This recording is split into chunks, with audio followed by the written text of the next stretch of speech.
ہے جنت کا ٹکڑا۔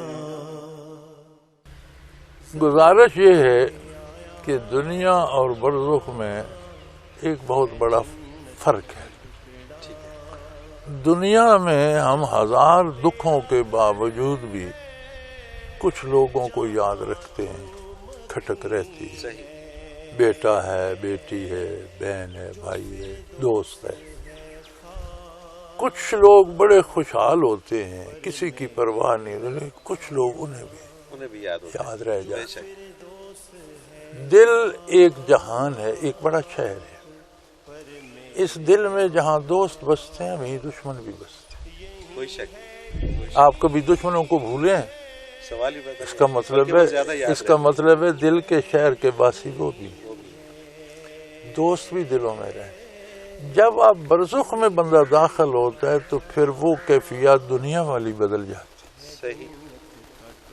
یہاں تو ہم سن رہے ہیں نا برزخ ہے، جب داخل ہوتے ہیں وہ وارد ہو جاتا ہے، پھر وہاں اگر تو نجات ہو جائے تو توجہ اللہ اتنی ہو جاتی ہے کہ پھر اللہ کے سوا کچھ یاد نہیں رہتا۔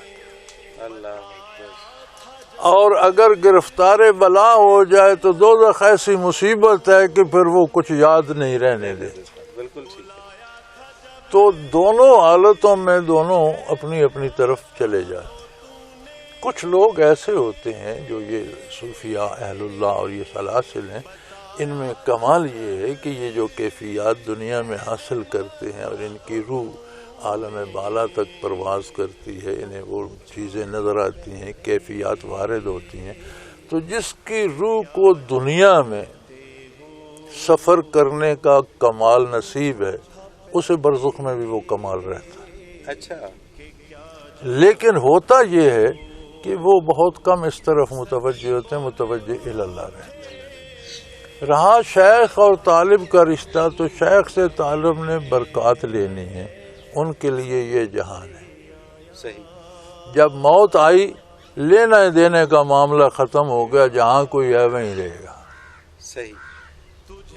موت آئی، آپ کی دکان بند ہو گئی، موت آئی، آپ کے سودے منسوخ ہو گئے، موت آئی، آپ کی وصولیاں کوئی کرے گا، وارث کریں گے، آپ کا کام بزنس ختم ہو گیا۔ موت آئی، اعمال منتقل ہو گئے، ترقی درجات کی بات ختم ہو گئی، نہ شیخ کی ضرورت نہ کسی کی، جو کچھ کمالیت ہے وہی ہے۔ کسی زندہ سے اتنی تربیت لینی پڑتی ہے کہ روح برزخ تک جائے، پھر وہاں سے فائدہ حاصل کرے۔ صحیح، مطلب وہاں جانا پڑتا ہے، یہ محنت کرنا پڑتی ہے، یہ کسی دنیا میں کسی سے لینا پڑتا ہے، بنیادی تربیت لینا پڑتی ہے۔ جب روح کی برزخ تک رسائی ہو جائے تو پھر ان سے استفادہ بھی کرنا۔ کیا جاتا ہے۔ بالکل۔